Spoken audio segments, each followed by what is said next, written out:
Okay, it's recording now. But I think it has passed me. Our internet went out for a while. Well, mine will go out in storms very easily. Um,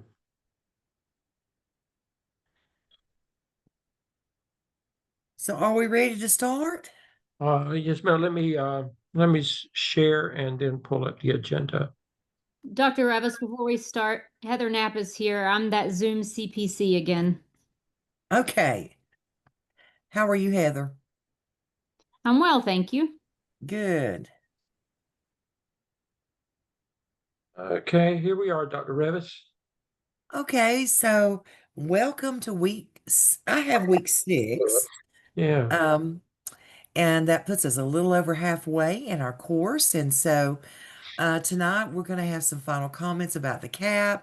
We're going to look at SIAP evidences and reminders there about due dates because those are a little bit different.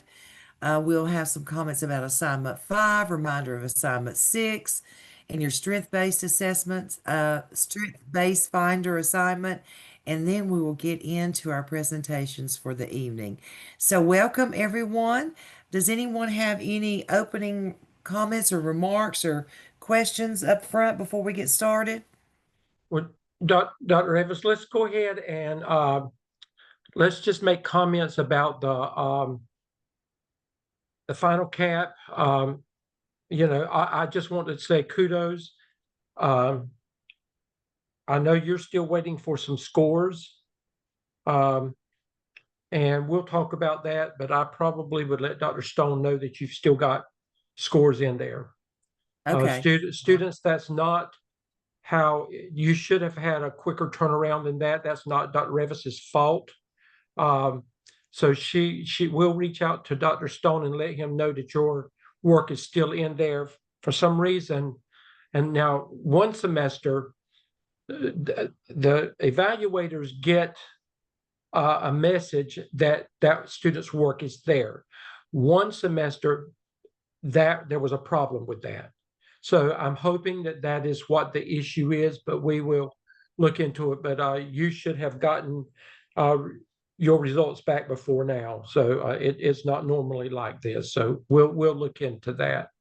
Um, so mine are cleared. All of mine are cleared, and they're cleared on schedule. So I'm thankful for that. And the their assignment was everything was there on schedule. I didn't have to send any of them back.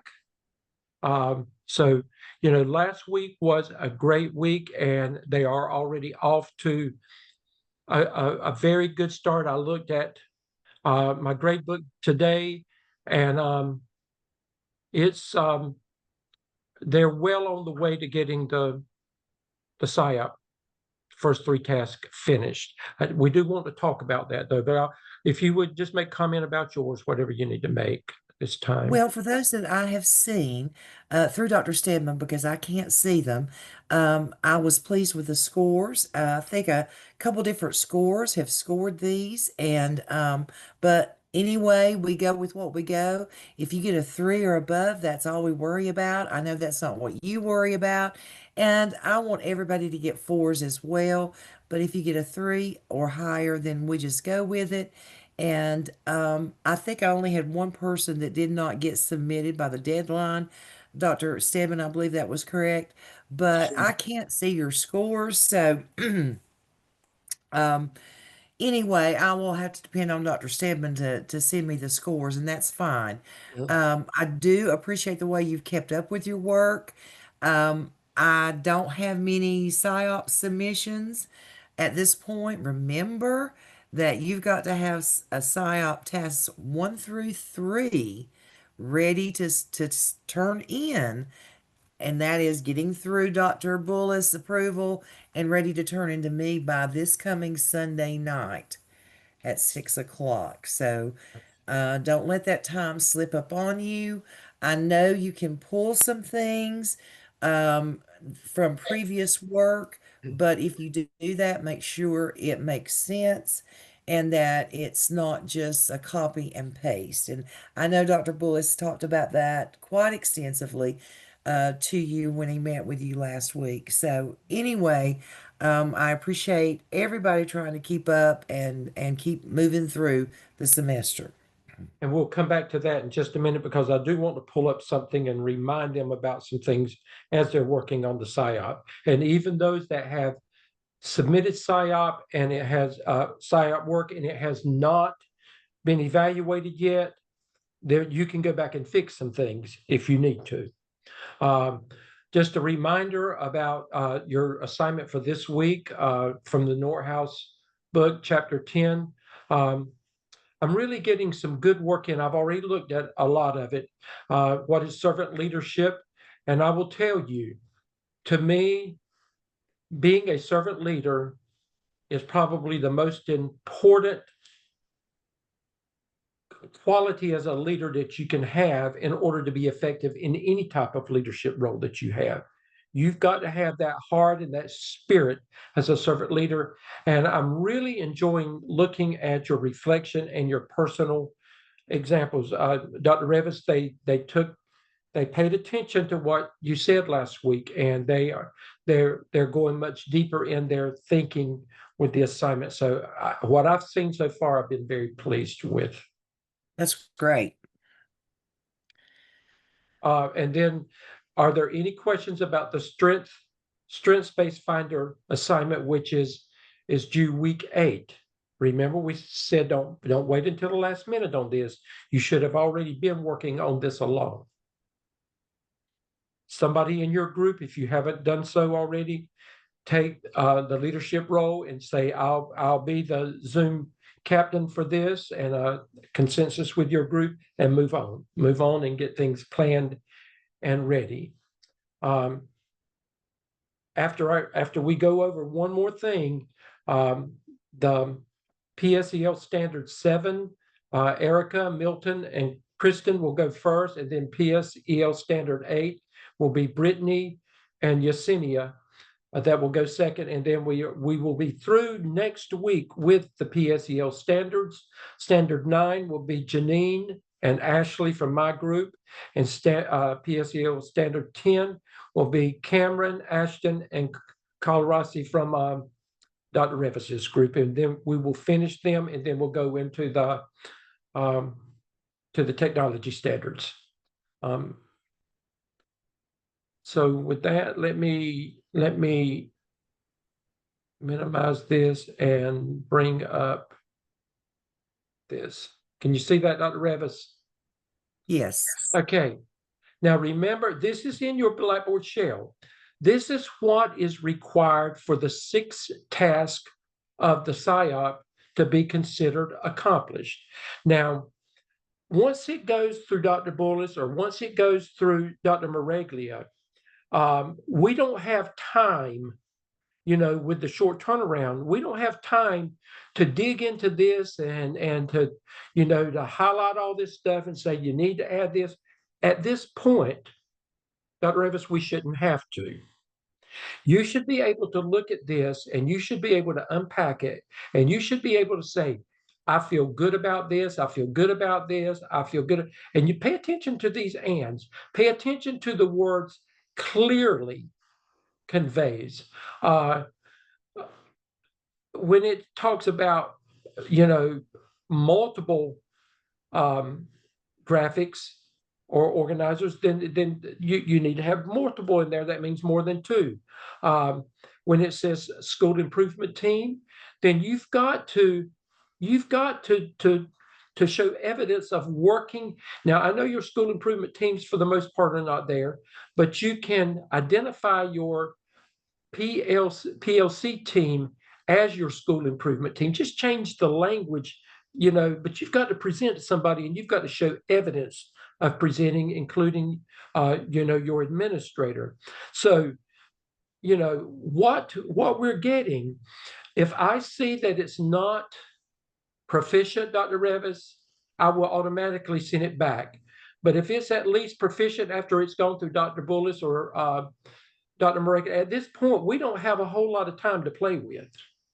So, we want it to be accomplished, but we're going to get you what we think is at least here. And then this is at the discretion of your evaluator once it gets to them. But why would you come this far in this program and just settle for mediocre? And I'm talking specifically, Dr. Revis, I looked at some of the work for task 2. You know, if you've got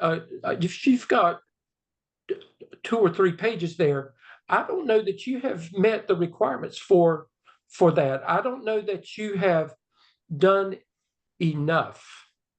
So you're going to have to be the judge of that. You're going to have to say, you should always, don't even look at this. You should always be looking at this last column when you're checking it off and trying to make a decision about, is my work at that level? That should always be your goal. So this is in your Blackboard shell. I'm asking you for all 6 tasks to go back and to look at that. And if you have submitted work and you have not submitted, we have not told you to move on for evaluation and you've moved on, then you still have time to go back and fix some things if you think that you are under par with this. Okay, and I've mentioned it to some of you. I've said you may want to go back and consider some things. However, Dr. Revis, we're going to leave it to them at this point. Okay. I agree. Okay, so I'm going to stop share and we're going to turn it over to our first group.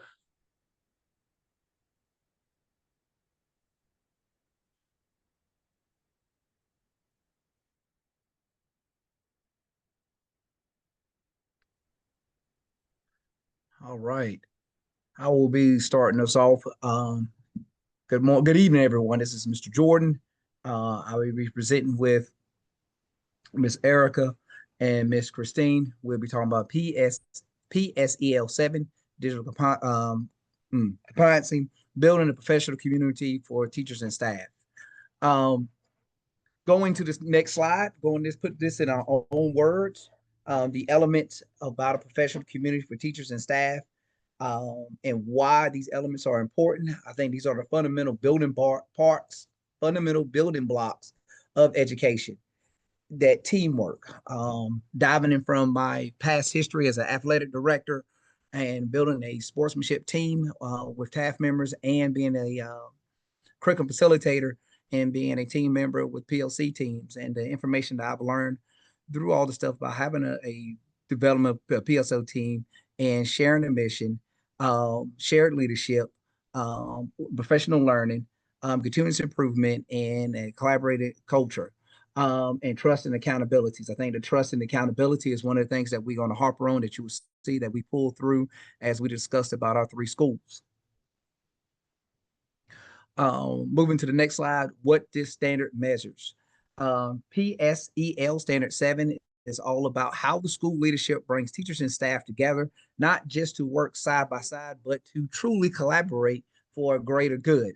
It is not just for meeting and planning time, it's for creating a culture where everyone feels valued, supported, responsible for student success, and how to access into our stakeholders.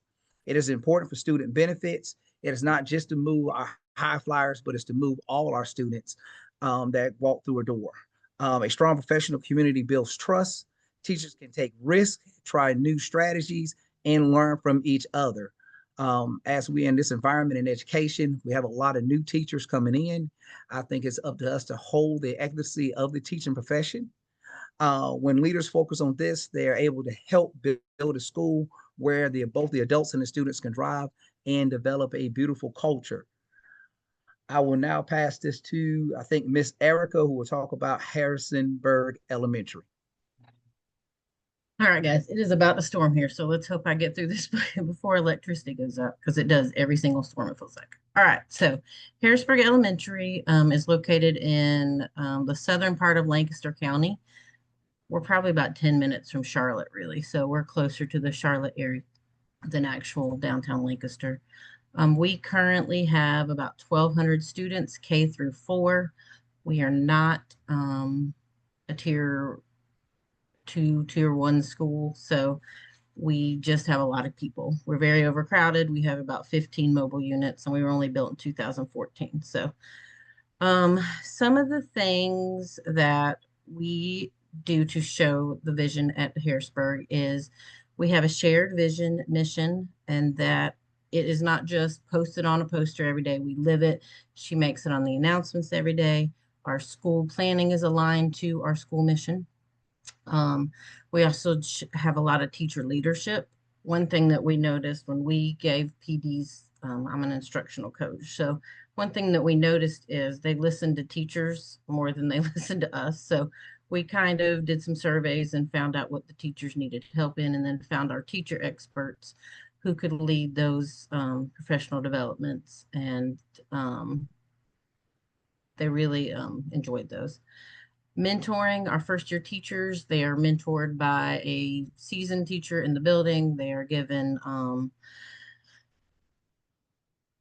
goals, and they are group leaders to help them with their lessons and their planning, but they're also good for emotional support. That's one thing that we have a lot of new teachers, and the emotional support they need now is more than it ever has been. We have good professional learning communities. We have weekly meetings, clear agendas with a student focus outcome. We have our data, which is an instructional focus based on evidence. And that's one thing that we've really worked on, is like what we're doing based on evidence, not just what we feel we should do. Mentoring, again, we have peer observations and mentors in the building. The peer observation is just for the first year teachers. So that was one of the things that we'll talk about being a weakness in a little bit. And then our mentors are seasoned teachers. And then we have our professional development, which is our coaching cycles, which are very specific goals that are given by the coaches and followed through with the teachers to gain their trust. And then again, for the professional development, we have the teacher-led PD. All right, some of the strengths that we found at Harrisburg are weekly collaborative team planning. This is when we analyze our data, we do our planning, we share our strategies. There's a lot of co-planning that goes in here. It promotes alignment across the grade level, but also instructional consistency so that they're not all over the place when they're trying to plan. Our weekly PLC meetings are set to make goals, review our student work, and adjust our plans. It ensures that planning is data informed. And then our teacher-led PD is designed for surveys to meet, designed from survey results to meet our teachers' needs. Some of our areas of improvement were vertical team planning. When I was working on this academic plan, the academic part of the plan, I noticed that there was a lot of holes in particularly math number sense. You could see that they were following a pattern, like they didn't get it here, so they didn't get it here. So they were trying to catch up by the time they got to third grade. So I think vertical planning teams would make that a more collaborative opportunity for them to collaborate on the standards. Peer observation teams, we do have mentor observations for first year teachers, but I think that we have a lot of really good veteran teachers that I think it would be good for them to observe a lot of our new teachers. So maybe not just our mentor for the first year teachers, but second and third year teachers also continue getting some peer observations. And then shared decision making. Another thing, we do a lot of planning together, but the teachers have felt like they didn't have much of a voice regarding the curriculum, the policies, and school improvement. So working on shared decision making because they wanted a stronger voice. And when they're more involved, they feel more invested in the outcomes of whatever is being asked of them.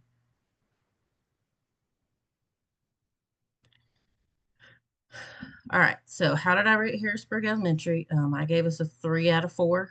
We do a really good job collaborating. You know, we do have some weaknesses in the area of cross-team collaboration and giving teachers the voice that they think that they should have. But we really do have some good pieces. Some artifacts that we could show are PD, PLC agendas, sign-in sheets, PLC meeting notes, teacher surveys, grade level lesson plans, mentoring observation notes, coaching calendars and notes, calendars of teacher-led PD, and then PLC. This is just a picture of the one on the left is just our optional Harrisburg Institute. We call this our teacher PDs. So those are the ones that teachers said they needed. And then we recruited an expert teacher to help us run those. And then the top is just our PLC meeting schedule, just so you know what the focus is for each week. And that's Harrisburg Elementary.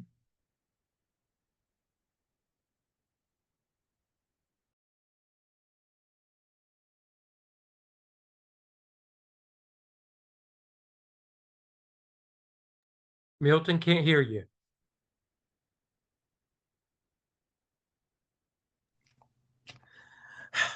Never Okay. good at double Dutch. All right, Okay. I do apologize. Let me start back in.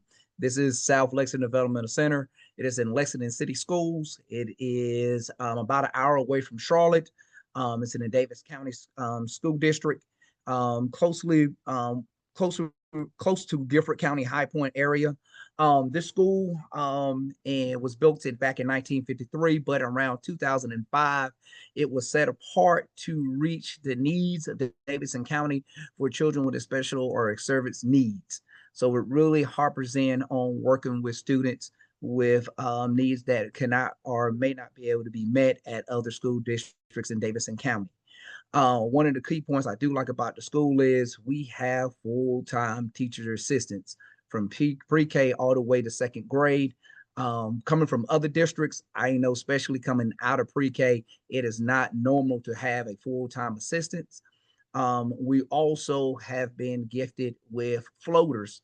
The superintendent just announced this, that every grade level will have a floater, a full-time floater that'll be in the school. And that just goes to show how the community development and how our superintendent and our principal at Lexington Development Center is striving for a professional community as we talk about the mission and the strengths. One of the things that add into the team building at South Lexington Developmental Center and at Lexington City Schools is that we are all Hornets. Everyone has the same mascot. It's not a different mascot. Everybody strives to be the same mascot. At our schools, we have teacher-led PD and mentoring. Mentors, there's a qualification to be a mentor. You are actually picked to be a mentor. You just cannot sign up to be a mentor. You have to have 10 plus years in education, and you have to be mentoring, and they ask for what is your strengths and weaknesses. We have a shared purpose. Everyone needs to be aboard. This begins with our morning meeting. Everyone, team leads, have a chance to do the morning meeting, which means they have a chance to meet with the assistant principal or the principal before doing the morning meeting, which able to get the information spread out to everybody consistently. Teachers have time for planning and working together. We are excited, especially by the 25-26 year, because now we have that floater, which gives teachers an extra dental time if you didn't get it during the PLC meetings to meet up again, to meet with your team leads, to meet with your teams, to really dive into the data, especially with the new income of new teachers who are just learning and need a little extra help and a little extra time, or even the folks are just not understanding what has been said through the PLC. So now you have a questioning and answer session with the principal and with the other team leads because you have a floater inside your classroom.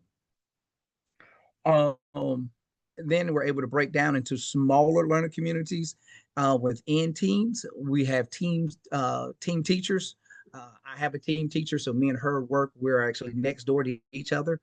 We're able to work together and able to flop our classrooms. I am real strong in the mathematics, and she is real strong when it comes to literacy and verbal skills. So actually, our classrooms are able to switch, and we're able to work on our strengths, and we're trying to deploy that as we move out into the 25-26 year. You can go to the next slide.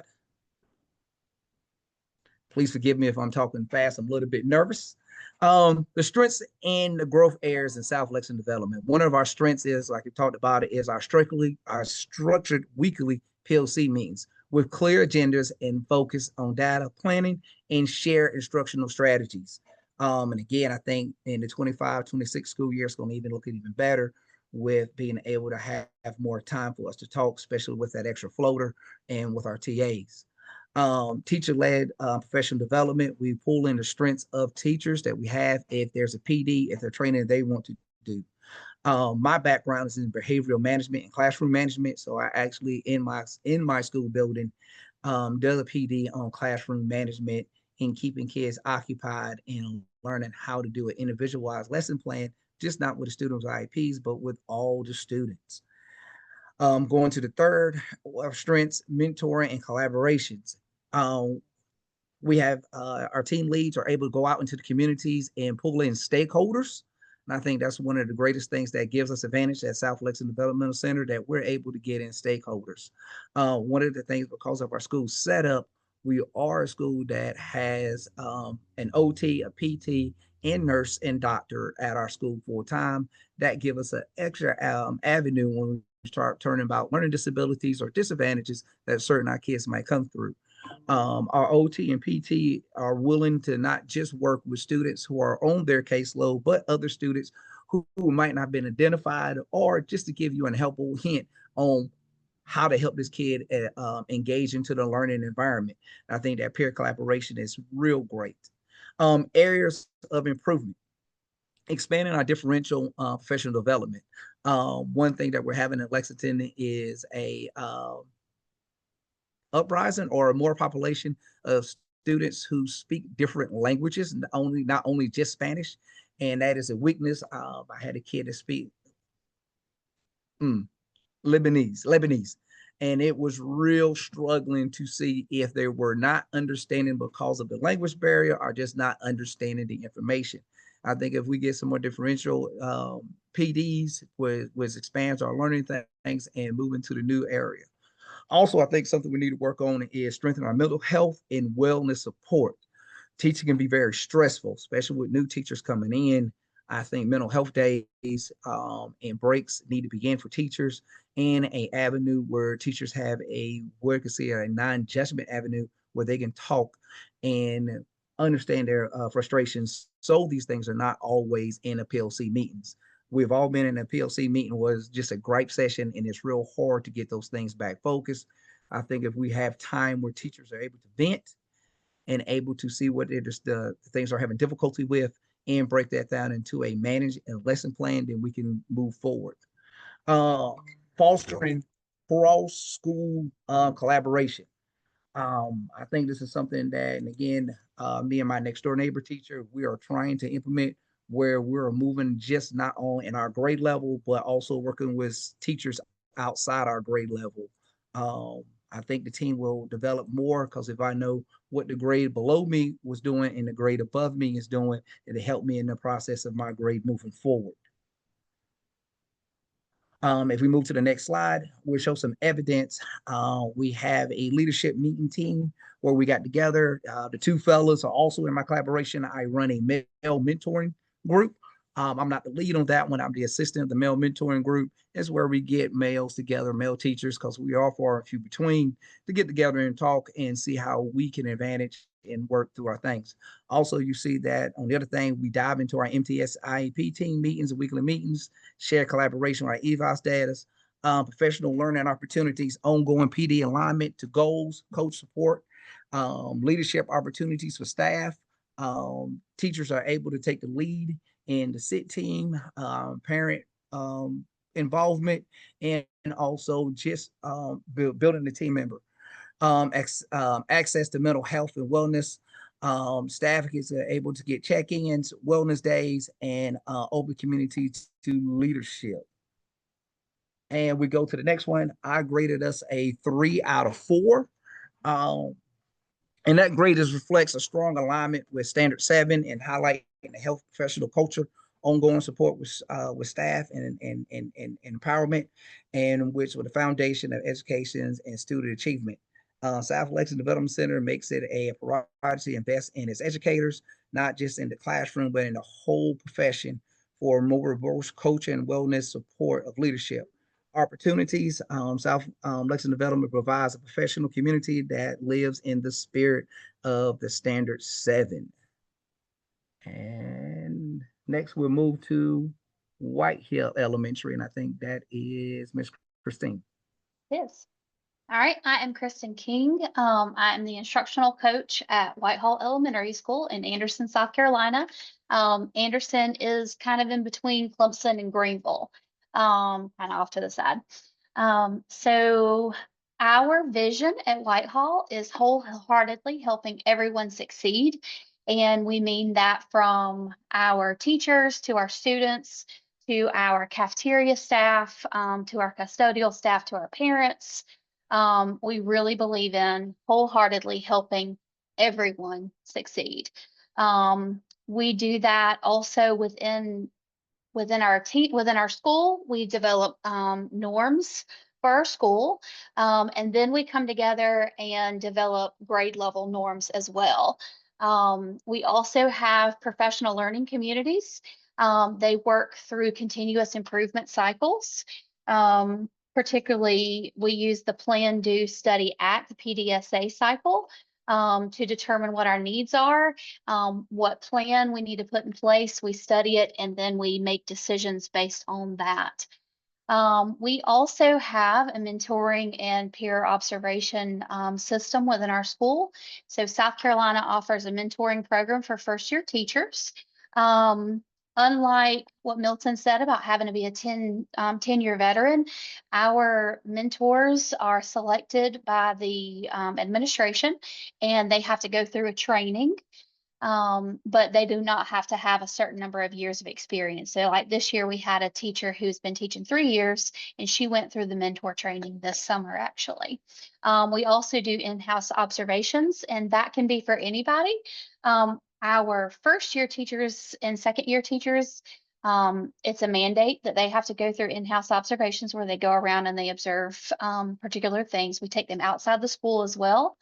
But we also make sure that any teacher who wants to go observe maybe a particular teacher or a particular thing that a teacher does, they can go and do that. Also, if we are working on a particular thing in our PDs, we go and we observe within another classroom that's doing that well and provide feedback for that teacher and see what we can do to add that to the other grade levels. We also have digital tools. Every school in Anderson School District 5 has a digital integration specialist, and they support the integration of digital technology within our instruction. We have a Google Shared Drive where everything is placed, and then we also have a school-wide long-range plan where everything is linked so that teachers have a one-stop shop for everything that they need. So our strength areas at Whitehall, we all have a shared sense of responsibility. Like I said, our vision at Whitehall is wholeheartedly helping everyone succeed, and everybody believes that.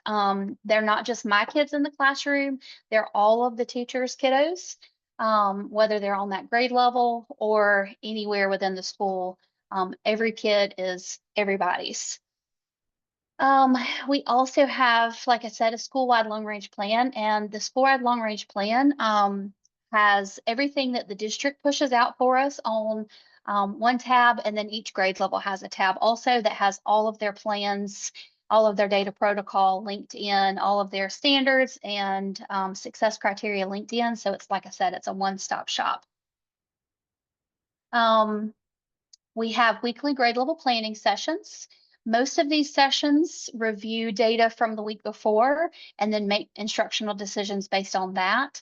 But we do build in our MTSS process within this so that every time the grade level finishes a module assessment for ELA or for math, we pull that data and we go kid by kid and question by question to see what were our most missed questions. Where do we need to pull for tier 2 interventions within the classroom? And where does our interventionist need to work and who does she need to work with? That goes to our data analysis at specific interventions or intervals to inform our tier 1 through 3 instruction. So some of the areas that I felt like we could improve at Whitehall, I'd like to make sure that we're addressing our norms more frequently.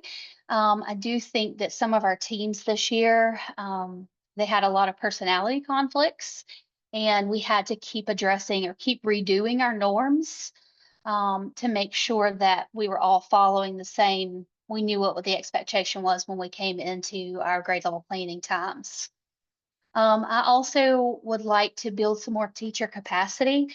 I think that the teachers rely very heavily on me as the instructional coach and also our reading coach to pull resources, to answer questions that they could easily go and determine the answer on their own. So building that capacity within our teachers to find the answers they're looking for, but also to be leaders within their team and within the school. I would also suggest that we build in some more teacher autonomy.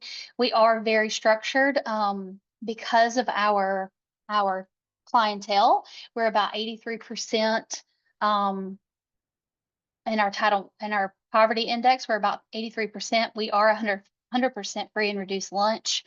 But because we have such a high number of students that are in poverty and that are struggling academically, we lead a very structured school.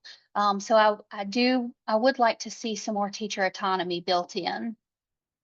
I would also like to see in our lower grades more collaboration between the classroom teachers and the interventionists. The interventionists meet weekly with me to review the data from the previous week and to discuss needs of the students. But I would like to see them join our data meetings that we have every 9 weeks to make sure that their input is included as well. So I rated Whitehall 2 stars out of 4 because I feel like that we are doing some really good things, but there are some foundational things that we still need to work on.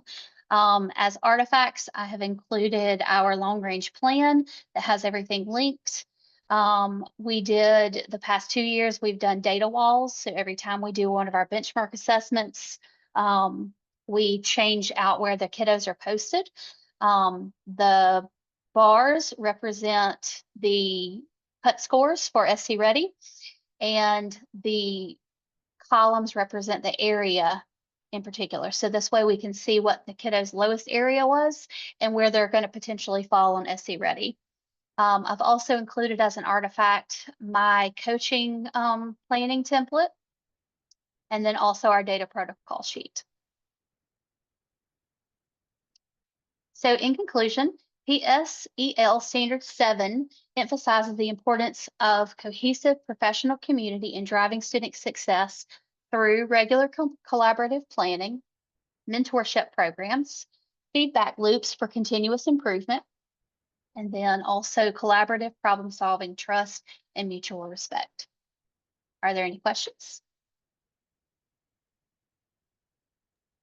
So team, again, excellent job.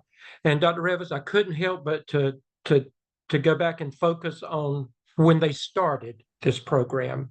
You know, consistently, everything that we did with you guys in that first semester, the APSO and APTO, is all coming out in everything that you're doing here. It was consistent in what this team talked about today, and that has been the case in with many of you.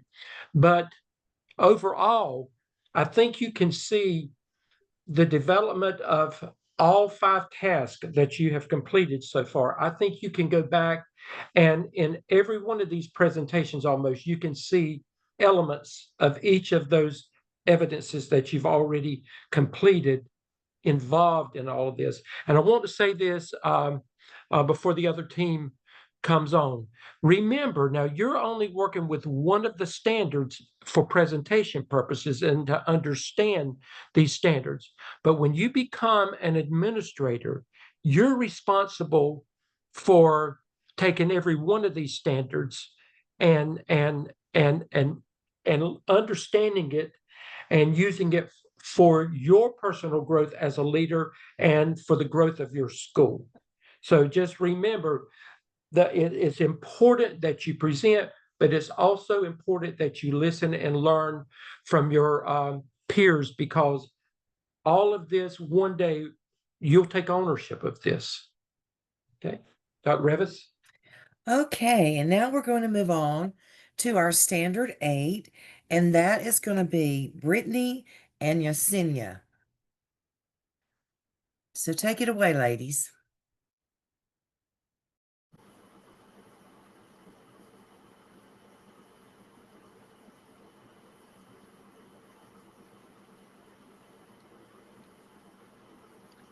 Okay, who's going to start out?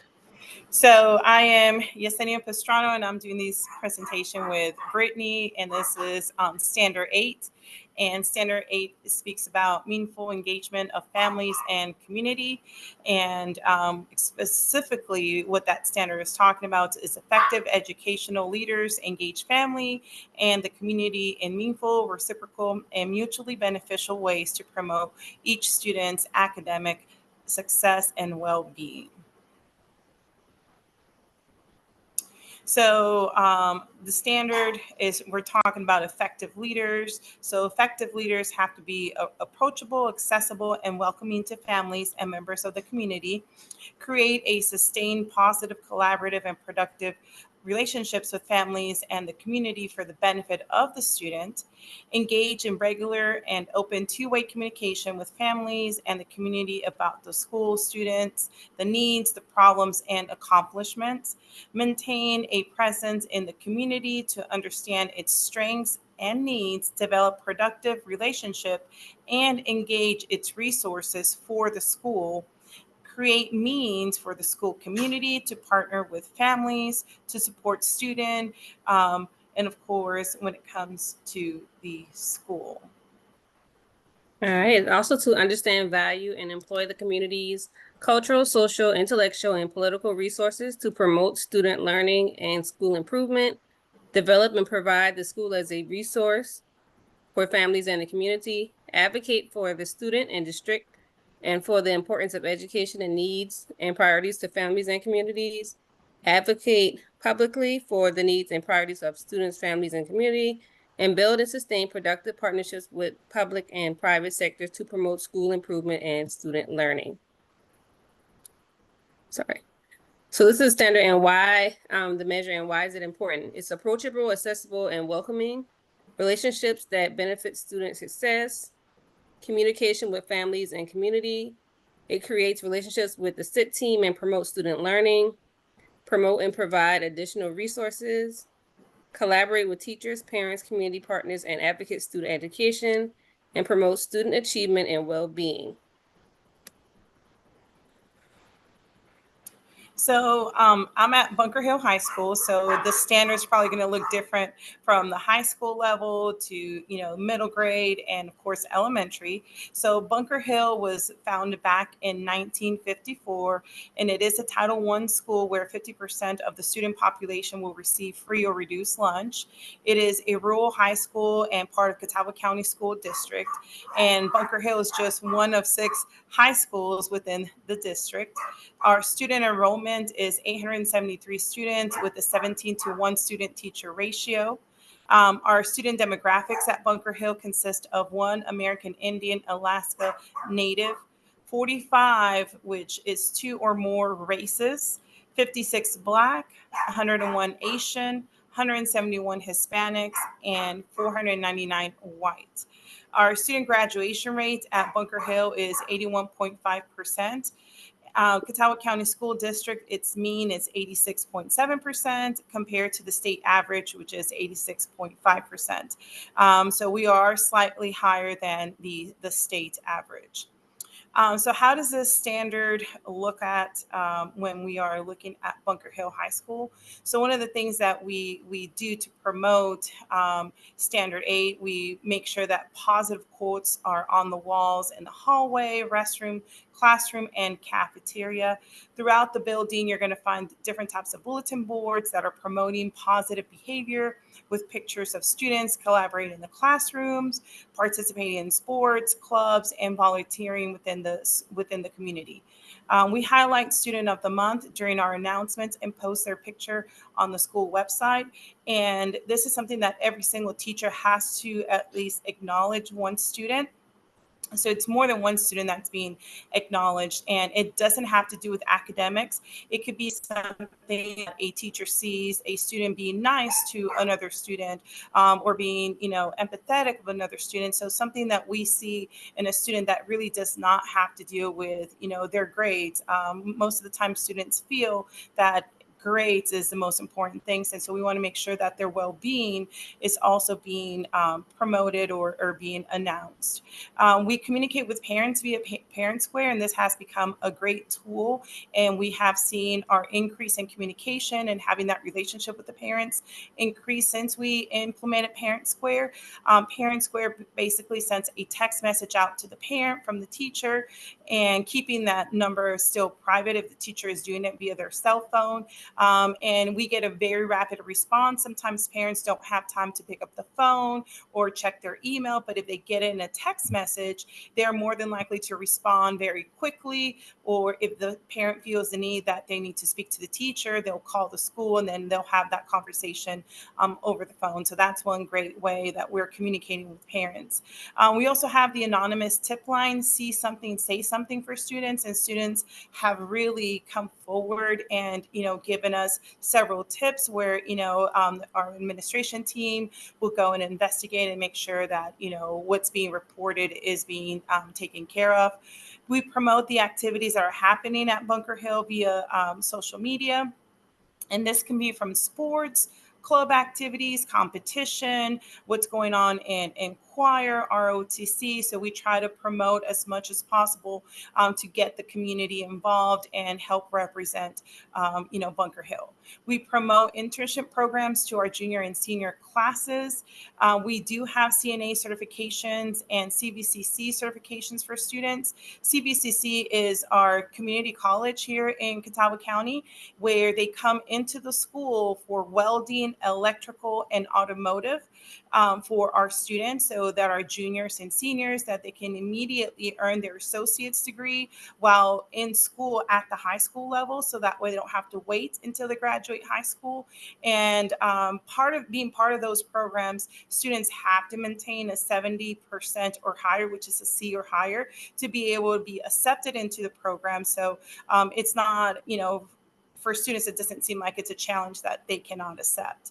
We also have common planning for all PLC meetings. We also have the teacher shadowing and classroom walkthroughs that everyone is welcome to perform. We collaborate with our content coaches to bring a live lesson plan. Sometimes we have this great lesson plan, but for whatever reason, it's not getting that motivation. We're not getting that collaboration coming through with the students. So we collaborate with our content coaches to bring alive those certain lesson plans. And then we have the mentor program for our new teachers. So this year, Catawba County has went ahead and given our new teachers that are fresh out of college $1,000 to go shopping at Walmart. And this can be stuff for their classroom, supplies that they may need, something that a first year teacher really needs and may not have the means to pay for these additional resources. So Catawba County has done that into our mentor program for our new teachers. So areas of strength, 3 areas that have definitely made a difference this school year are student handbook. So our student handbook includes the new rules, procedures, and expectations for students, topics such as the cell phone policy, dress code, attendance requirements, information about bullying and cyberbullying are all addressed. The school administration has made this year's handbook available to students and parents by utilizing the school website website and the Bear Den, and it made it transparency. So students' expectations, they are well aware of what's expected of them in the school building at all times. We also have Rise Time, which is a tutoring session. So Rise Time is a scheduled program that students return to a particular class and obtain help or make up quiz work or missing assignments that they may need. And it is a scheduled tutoring session within their daily schedule. So it's not an after school program. It's being embedded in their daily schedule. Teachers can request students using the program called Efficiency, again, which is a scheduling system. Students can also request a certain teacher for additional help. So even if you don't have any missing assignments, you can reach out to the teacher via Efficiency and say, hey, can I come in? I need help. Efficiency also allows students the opportunity to attend club meetings, attend the gym, study hall, if they do not have any missing work or require tutoring. So it's not just for those students that, need help. If you have, a good grade in the class, you have no missing assignments, you have other opportunities to attend Rise Time for, extracurricular if you wish so. And then, of course, the school improvement team. So there's a total of 11 members, which includes 2 administrators and 2 parents. And the SIT team meets once a month. So although that is just the representative that are required to participate on these monthly meetings, the SIT team is open to all teachers and families who wish to attend. And the SIT team helps maintain communication between parents, community, and school personnel. And since we have started promoting this more, parent squares, sharing it on social media, when the SIT team is meeting, we have seen more parent involvement and other teachers who are normally not part of the SIT team that are participating and, giving us their point of view and making sure that their voice is heard. So this is just some of the things that, that demonstrate that Standard 8 is being implemented at Bunker Hill High. So I went ahead and pointed out biology because biology has, the standards have changed. So this school year, so our biology teachers are taking turns in during the week as in who's going to be tutoring biology. And again, it's only a 40-minute session, and it is embedded in the students' daily schedule. So the students, most of them have siblings that they have to take care of after school. So they're not available to stay after school, or, they ride the bus and can't stay because they don't have anyone to pick them up. So by embedding the tutoring session in their daily schedule, it eliminates as in, well, I can't come to tutoring and get help because I can't stay after school. And then we have a picture of our Special Olympics, the Latino Cultural Club, which attended Catawba County Special Olympics. This is last year's picture. I was not able to obtain this year's pictures, but they pretty much go and volunteer every year to make sure that they're being part of the community, that they're giving back to the community. And so again, this is just one of the pictures that I obtained. And they also make sure that, for example, with everything that's going on today, that all the cultures are being represented. So they came up with what's known as Multicultural Day, which means celebrate your roots, honor your heritage this Thursday, May 16th. Dress up and express your heritage. So again, including everyone into, Multicultural Day.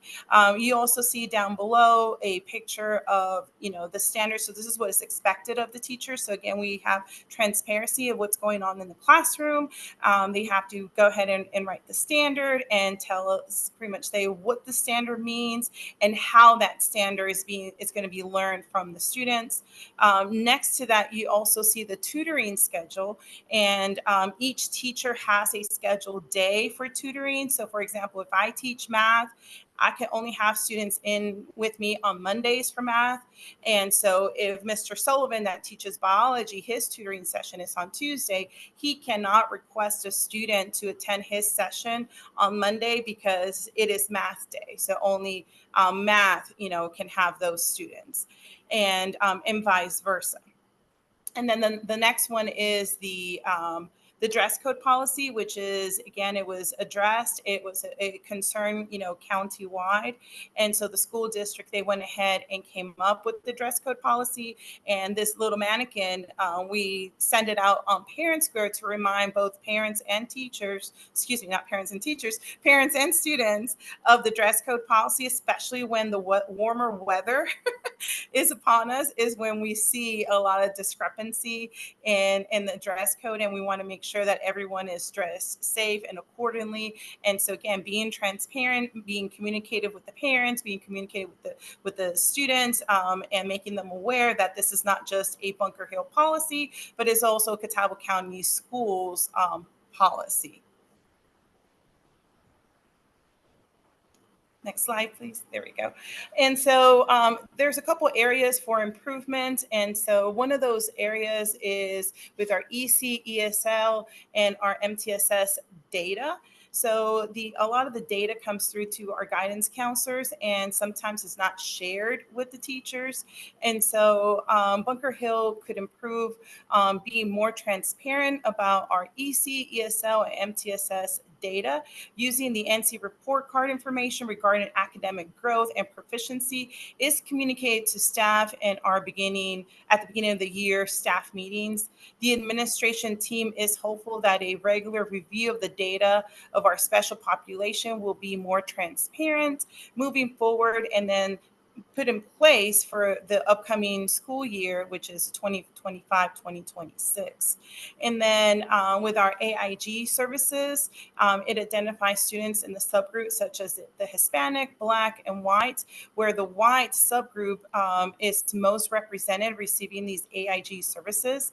And this data should be shared and discussed with the staff to gain a better understanding about what the data reflects and the instructional practices at Bunker Hill High, and as well as any changes that should be made to mitigate the misrepresented subgroups with AIG services. And of course, this is going to help increase our student achievement. And then with our students with disabilities, of course, sharing the several resources available with our families can improve the school and the student readiness markers by using the NC report card, collaborating with Bunker Hill families to have an educational challenges and associated with economically disadvantaged that can potentially decrease our student with disability numbers. After analyzing Bunker Hill's operation and procedures from the district and state and federal perspective, school readiness, and servicing economically disadvantaged families to improve our academic achievement. So these are the areas that we gather from the NC report card. And as we discussed with our school leaders, so our admin team, they have already made some changes, and that they're hoping that that's going to help make a difference for the upcoming school year. And they're going to be sharing all this data with the staff at the very beginning of the school year. Hi, my name is Brittany Brown, and I work at Shakora Elementary School. If you remember last week, Ms. Jackson was talking about her school. They go from 6 weeks to kindergarten, where her students feed into my elementary school, which is Shakora Elementary School. It was rebuilt in 2016 to cater to grades 1st through 5th. It is located in North Charleston, South Carolina, and is part of Charleston County School District. It is a Title I school that serves approximately 305 students who receive 100% free or reduced lunch. The student demographics at Shakora Elementary School consist of 250 African Americans, 46 Hispanics, 6 students with 2 or more races, and 3 Caucasians. Shakora is one out of 46 elementary schools in the district. 2023 to 2024 is the first year the school earned an average on the state report card in the past 5 years. Before that, they received everything below average. At Shakora Elementary, we have motivational and positive quotes on the ground, which were written by community partners recently. Each week, teachers just highlight a student of the week, and then one student is chosen randomly by administration and displayed in the main hallway. Just like Yesenia said at her school, they do the same thing. We do ours weekly as well. We are a Ron Clark inspired school, so we implement the house and point system. When we get our students coming in from first grade, They spin the wheel to figure out which house they're going to be in. So it's a big a big pep rally for the students. Sorry.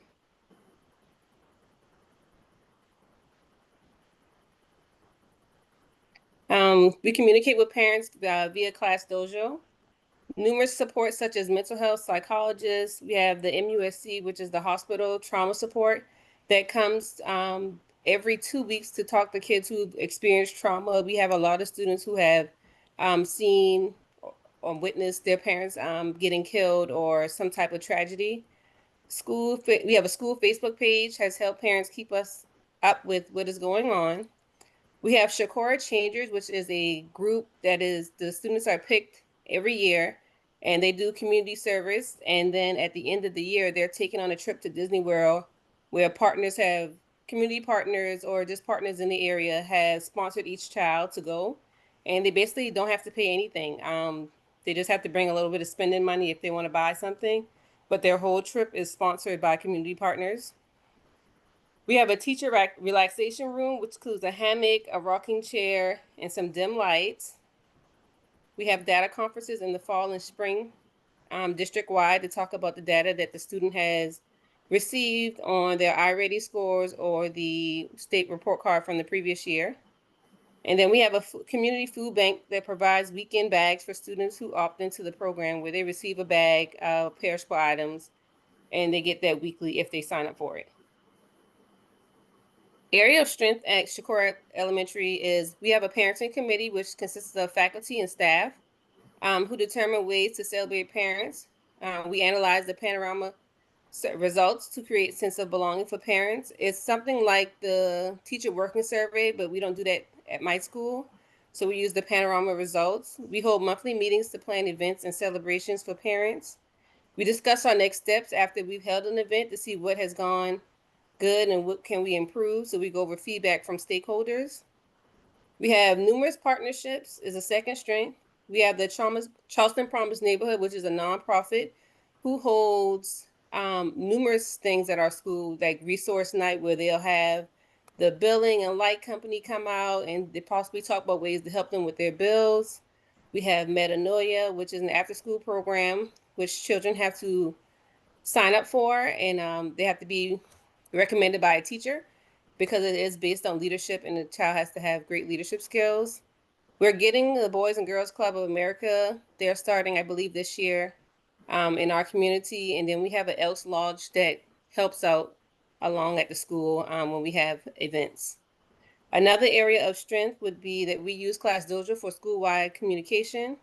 Parents communicate it can communicate with parents in multiple languages. Right now at our school, we have Arabic, English, Spanish, and Portuguese. We have a before school and class celebrations. So teachers are able to have their own page and parents are able to see like school-wide celebrations or classroom celebrations on the Class Dojo. We post students of the week from each classroom on there. And it's a positive behavior reinforcement. Although it does have a negative part of it, we don't use that part. We just use the positive behavior reinforcement for parents. So some upcoming events we have at our school by partners. We have a free laundry day where the families are able to come and wash their clothes at the school. We have Charleston Promise Neighborhood that I just spoke about. We do a social studies bowl every year, and it's with different schools in the community.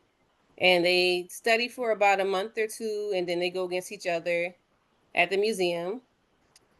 We have, I just spoke about the resource night on this flyer where there's different things that they give out. And this year they gave out Rodney Scott barbecue while it lasted. For Black History Month, we did a Divine Nine theme, and we had community members come out who are part of Divine Nine, and it was a very big celebration with the kids, the students, the teachers, and everyone else. And then this last flyer, we wear our house colors for the Ron Clark every Friday. The students are allowed to wear their shirts, which were provided by the school. And then we also get our community partners to join in and spin the wheel and figure out what house they're going to be in because we have house manias once every quarter.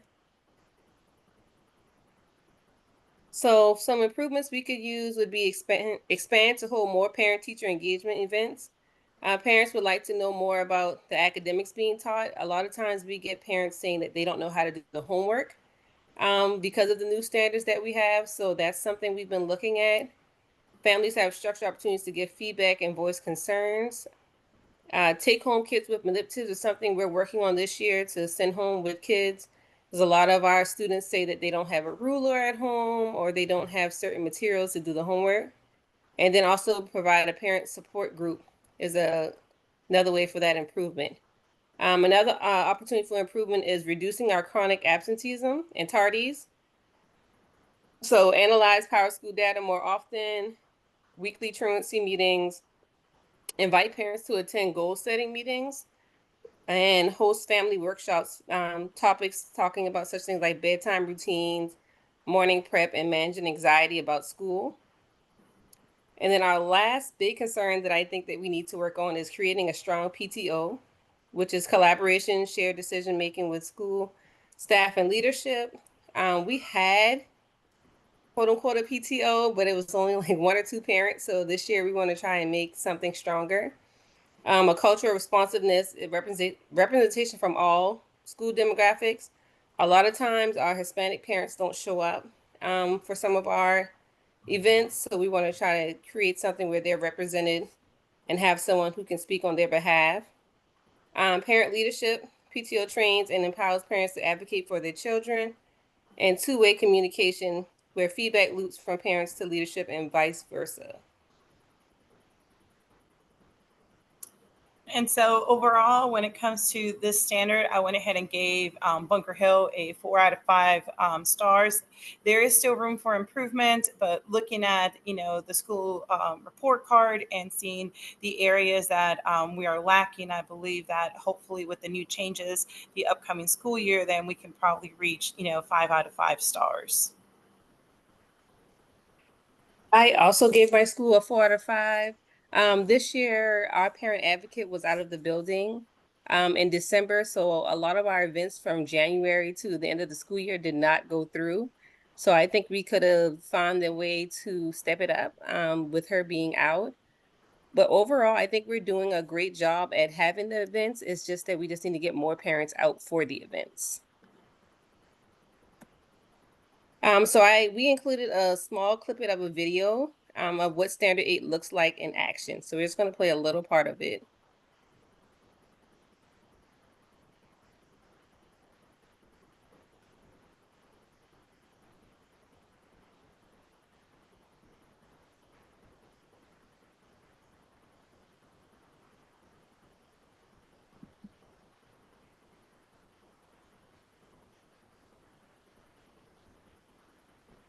Guys, I'm not hearing anything.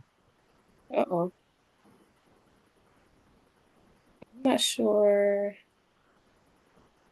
You can't hear it at all? Can anyone hear it? I'm not sure if it's just...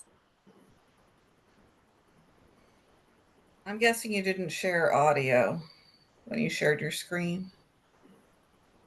I don't even see that option. Yeah, why don't you try to stop share and reshare with your audio? Or Okay. share with the audio too. Yes. All right.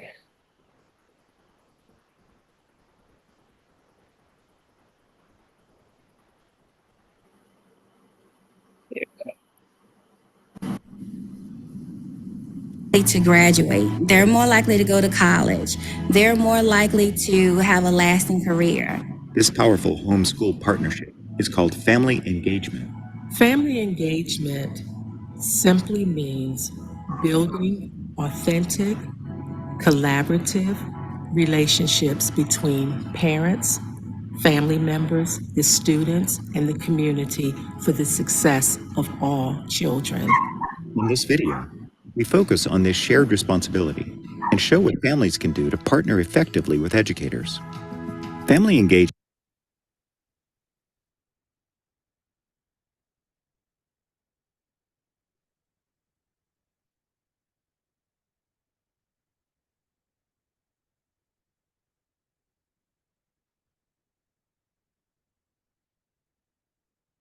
Okay, I'm gonna pause it because I know the weather's about to get bad here, so maybe that's why I'm having a. It looks like a great video. If one of you could drop the link in the chat box, that would be great. Okay, I can do that. And guys, let me talk to you about parent engagement. When you work, we live and work in the same place in a high poverty school. Getting parent engagement is so difficult. And I think sometimes we worry about, how many parents are showing up for PTO meetings or volunteering or, doing and getting engaged around the school. I just say start with gaining your parents' trust and start with, hey, if you can just get your kids to school and that attendance and being there every day and on time, we can do the rest. I mean, if you think parents in poverty are going to come to a PTO meeting, I'm afraid you're spinning your wheels. You get that's where you reach out to the community to sponsor things and to help you with resources. And like both of these ladies have talked about, their community is pouring into the school. But parents living in poverty, they're doing all they can do. If you can just convince them, get them to school every day and on time, we'll take care of the rest. That's my philosophy. Yes, ma'am. Okay, so Good just to job. recap, Good job, guys. Very good job. we have one more with this little recap. PSEL 8 emphasizes the school leader's responsibility to foster authentic, inclusive, and culturally responsive partnerships with families and the community. Key themes: two-way communication, cultural responsiveness and equity, collaborative community partnerships, family empowerment, shared leadership, and trust. How it may in practice may vary, but here are some examples. Family nights and academic workshops tailored to community needs, community partnerships offering tutoring, health services, and enrichment programs, and multilingual communication and interpreters at all major school functions. And that is our presentation. If you have any questions, let us know. I'm sorry, Brittany. I thought you were done. I'm sorry. No, you're fine. All right, that was great. Anybody have any questions? And I see where you dropped that link into the chat box. We appreciate that. And so I think that concludes our presentations for tonight, Dr. Stedman.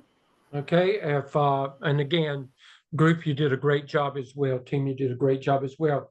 Brittany, I would actually, both of you did a great job, but I really love some of the things your school's doing for your population of students. Some really good things. It's a school I would like to visit sometime if I ever had time in my world to do that. Would be interested in some of those things. But any questions before we sign off tonight? Any questions from anybody? You know the deadlines, you know what's got to be due, what's due on Sunday night. We brag, so let us continue bragging, don't let us down, okay? So I have a couple of questions. Go ahead, As Diane. I am working on the SIAP task 2 and 3, both of these tasks require recording meetings. Is that correct?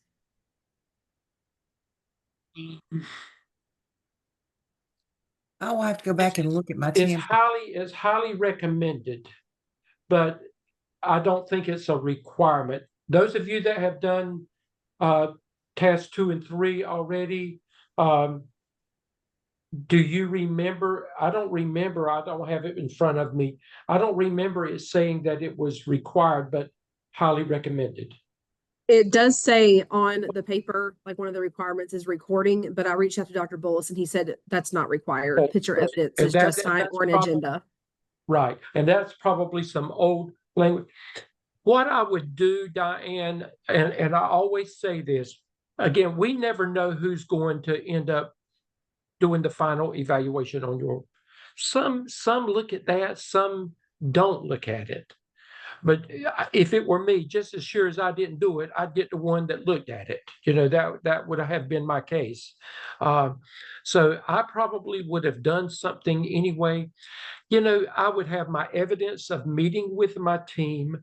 I would have, evidence of my presentation in my appendices. And if nothing else, just have a picture of you presenting if you can do that. I highly recommend that. But I think, and again, go back, make sure that you are showing evidence of meeting with your school improvement team. Now, I do know that there are some that they look for that specifically. So I know you can't meet with your school improvement team for the most part. Meet with your PLC and call it your school improvement team. Okay? So just make it work, and we understand it's the summer. Okay.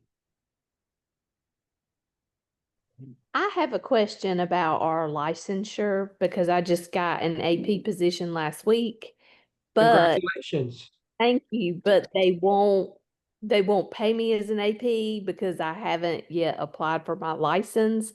How long of a process does that take? And what are we getting are we getting a piece of paper that's like magic for DPI? How does that work? Leslie, that's why your work has to be in and finished earlier than the 10 weeks, because you are considered a graduate of the program, even though you will not have marched.